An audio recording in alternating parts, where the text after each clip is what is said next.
Bangga bersarung mangga. Assalamualaikum warahmatullahi wabarakatuh. Alhamdulillah, assalatu wassalamu ala rasulillah wa ala alihi wa sahbihi wa mawalah amma ba'du. Pemirsa Al-Bahjah TV, berjumpa kembali dengan saya Firas Bizi, yang insya Allah kita akan menemani waktu menjelang berbuka puasa Ramadan para pemirsa, tentunya dengan hal-hal yang menarik dan bermanfaat bersama guru kita tercinta Buya Yahya. Sebelumnya kita akan sapa terlebih dahulu guru kita tercinta Buya Yahya. Assalamualaikum Buya. Waalaikumsalam. Sehat selalu Buya. Alhamdulillah sehat. Berkat doa para pemirsa. Semoga Allah senantiasa memberikan segala kebaikan untuk semua lahir batin dunia akhirat. Amin. Begitu juga dengan Buya sekeluarga. Amin. Amin. Ya. Baik Buya, kita akan masuk ke dalam pertanyaan mengenai tasawuf nih Buya. Masih dalam tasawuf. Karena di dalam dunia tasawuf ini kita mendengar ada istilah syariat, tarikat, dan hakikat. Itu seperti apa ketiganya itu, Bu? Bismillah, alhamdulillah, salatu wassalamu rasulillah Sayyidina Muhammad bin Abdillah wa ala alihi wa ashabihi wa mawalah amma ba'd. Istilah syariat, tarekat, hakikat itu istilah yang dibuat oleh ulama ahli tasawuf bukan untuk memilah-milah. Ini kesalahannya dipilah sehingga seolah-olah ada orang saya boleh ini saja. Justru ini adalah tangga. Tangga untuk sampai makom itu harus ada tangga syariat. Tangga torekoh baru sampai hakikat. Nggak ada langsung lompat begini. Ini satu kesatuan, satu paket. Ya, jadi istilah hakikat torekot itu di situ dijelaskan para ulama. Cuman kita harus bisa menyederhanakan. Akan kami sederhanakan deh. Kalau bicara tentang definisi para ahli tasawuf panjang lebar, sebenarnya kesimpulannya di ini loh. Misalnya begini. Syariat kita adalah ilmu sholat. Sederhananya, sholat. Ilmu sholat. Hakikatnya adalah sholat itu merasa kita hadir di hadapan Allah. Ngadep kepada Allah. Berarti namanya khusyuk. Khusyuk dalam sholat itu hakikat. Sholat dohir itu adalah ilmu fikih, ilmu dohirnya itu adalah ilmu syariat. Maka untuk sampai kepada khusyukan sejati ini nggak mungkin ada kecuali ada sholatnya. Kan begitu? Nggak sholat kalau dibilang khusyuk dalam sholat ini ya orang nyaco ini. Ya inilah akhirnya tasawuf gadungan itu mengatakan ada hakikat yang nggak usah pakai syariat. Ini kan nggak mungkin dong. Jadi kita memahami syariat sholat, kemudian juga untuk sampai kepada hakikat khusyuk sholat, yang sholat diterima oleh Allah, kan sholat dengan khusyuk. Nah, perjalanan menuju khusyuk namanya mujahadah, toreqah, mujahadah, berusaha. Sederhananya begitu deh dalam menjelaskan tasawuf, kita tidak usah pakai istilah yang ruwet begitu. Yang jelas ini satu kesatuan nggak bisa dipisahkan. Bukan berarti, aku sudah sampai makom hakikat. Nggak perlu lagi aku dengan syariat. Nabi diutus untuk syariat kok. Mau seolah lebih hebat dari baginda Nabi. Nabi itu sudah hakikat. Tapi bagaimana kalau melakukan sholat malam tawarromat qadamah sampai kakinya bengkak? Kita apa kita yang bengkak? Matanya bengkak kebanyakan tidur kita. Nah, ini tasawuf kadang dibikin main-main oleh pemalas. Pemalas yang nggak mau belajar syariat. Mohon maaf mungkin karena dia keburu diangkat jadi guru mursyid, nggak pernah ngaji. Atau bapaknya meninggal dunia langsung menggantikannya bukan sesuai prosedur torekoh yang benar. Akhirnya rebutan dengan adiknya. Bisa saja misalnya, mohon maaf ini jangan kemana-mana. Ini kemungkinan akhirnya apa? Dia tidak ngerti ilmu syariat.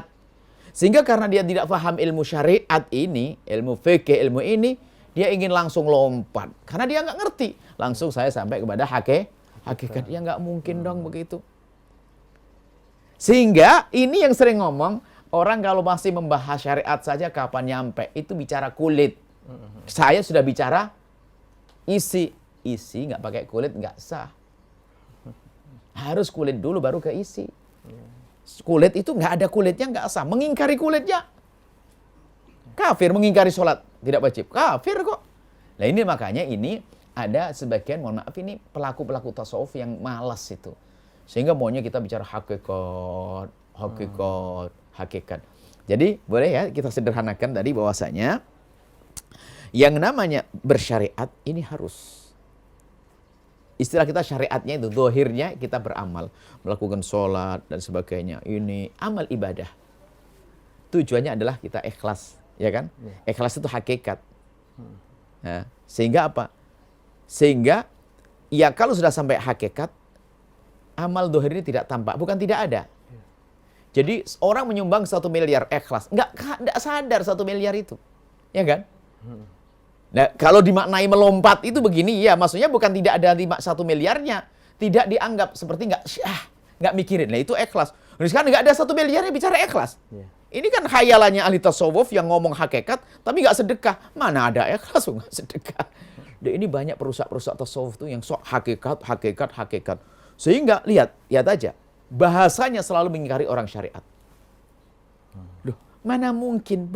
Itu kan untuk menyifati syariat yang diamalkan, kalau itu tulus, itu ikhlas karena Allah, kemudian dia menemukan kelezatan. Ahli hakikat itu akan menemukan lezat di dalam mengabdi kepada Allah, menghadap kepada Allah.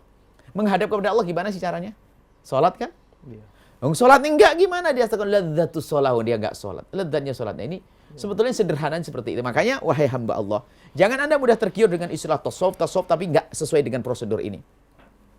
Nggak cukup berbakti pada orang tua, yang penting hati saya bakti pada orang tua. Nggak perilaku zahir, syariat dulu dong. Ngabdi yang benar, sopan santun, ngomong yang lembut.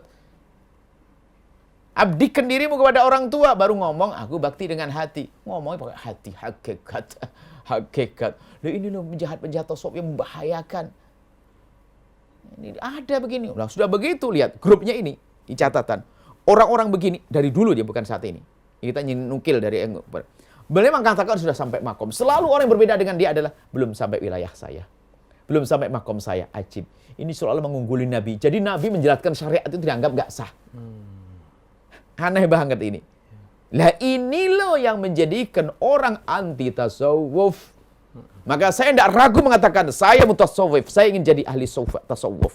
Tapi yang benar ini bukan yang ngaco begitu. Enggak. Saya pengen benar. Sehingga saya terus pengen benar. Bukan sudah makom selesai, enggak begitu. Ini yang harus kita pahami tentang, makanya ini karena tasawuf itu memang setiap saat asik dibincangkan. Karena apa? Ada ini peluang bagi sebagian pemalas untuk tidak banyak ibadah, tidak banyak ini. Karena apa? Sudah sampai makom hakikat. Sehingga kalau makom hakikat itu adalah sebetulnya makom pengen mendudukkan dirinya di atas semuanya. Saya mengatakan aku lebih hebat dari kamu loh ya. Biarpun bahasanya apa? Seorang ahli hakikat tidak boleh merasa dirinya lebih baik dari yang lainnya. Nggak sadar waktu ngomong sudah merendahkan orang lain.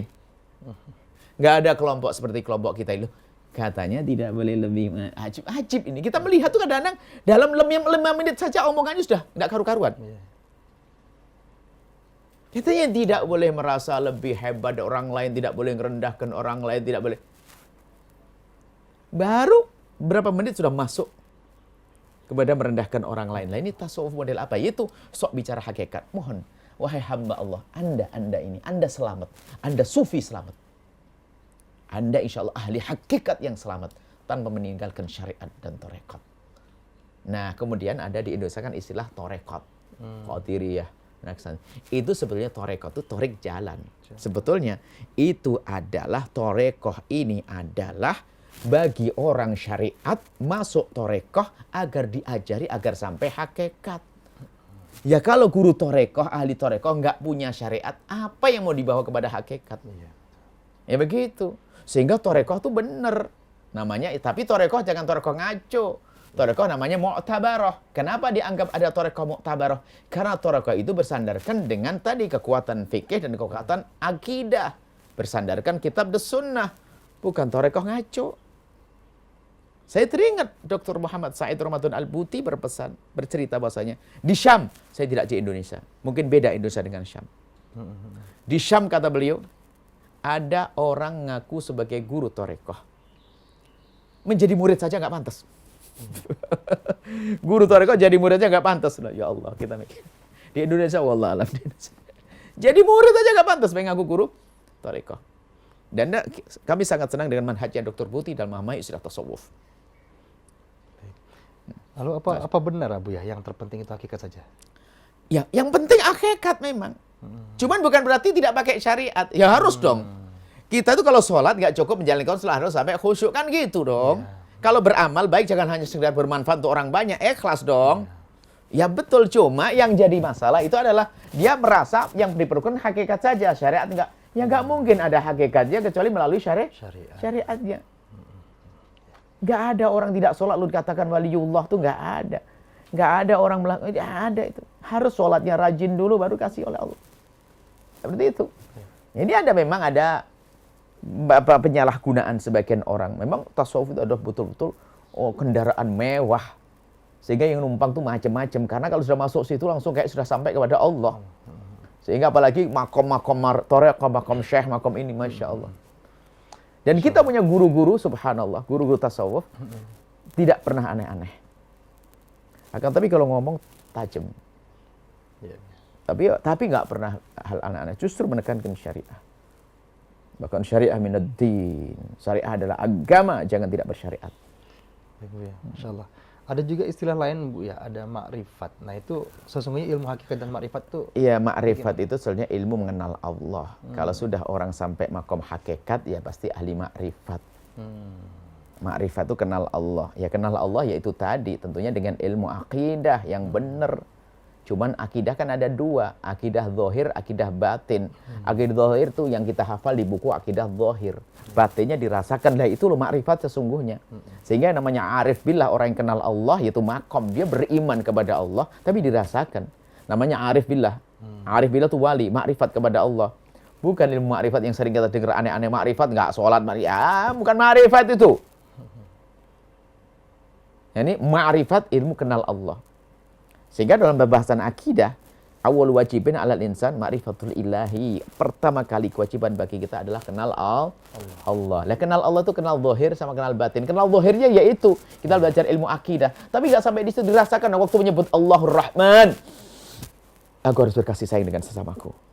Ya kan gitu. Awal ghani, Allah Maha Kaya. Aku nggak usah. Bingung dong urusan rezeki. Allah Razzaq. Di saat syadidul iqab, Allah Maha pedih dengan siksanya. Oh, aku tidak mungkin melakukan dosa dong. Gitu dong. Itu baru ma'rifat. Bukan menghafal Allah sifat ini. Harus ada kesadaran di hati. Baru dia sampai makom ma'rifat. Jangan dirubah deh makom ma'rifat, makom hayal lagi itu ma'rifat aneh-aneh. Enggak ada. Hakikat aneh-aneh enggak ada itu semuanya. Cuman lihat, orang-orang yang sok masuk wilayah ma'rifat ini. Sebab Imam Ghazali ngisyarat, Imam Qushairi, kalau semasuk ini gampang menilai orang yang lain yang tidak menyetujui dia, yang tidak mengangkat dia, dianggap ini orang kulit. Kebalik, na'udzubillah. Nabi Muhammad kulit. Jadi Nabi Muhammad ngajarkan sholat sampai kencang begitu, sampai menghukum. Kulit Nabi Muhammad, innalillah. Hati-hati ini tasawuf palsu. Jangan sampai muncul ada perusak-perusak tasawuf. Tasawuf harus dibenahi. Tasawuf bukan dibenahi tasawufnya. Pelaku-pelaku tasawuf itu. Masya Allah. Baik, Masya Allah, Bu ya, syukran jazilan. Kami aturkan, semoga dapat menjadi ilmu yang bermanfaat nih, dan dapat kita amalkan dalam kehidupan kita sehari-hari. Amin, amin, Allahumma amin. Baik, pemirsa Al-Bahjah TV, insya Allah kita akan berjumpa kembali di episode-episode selanjutnya. Terima kasih atas segala perhatiannya. Demikian saya Firas Bizi. Assalamualaikum warahmatullahi wabarakatuh.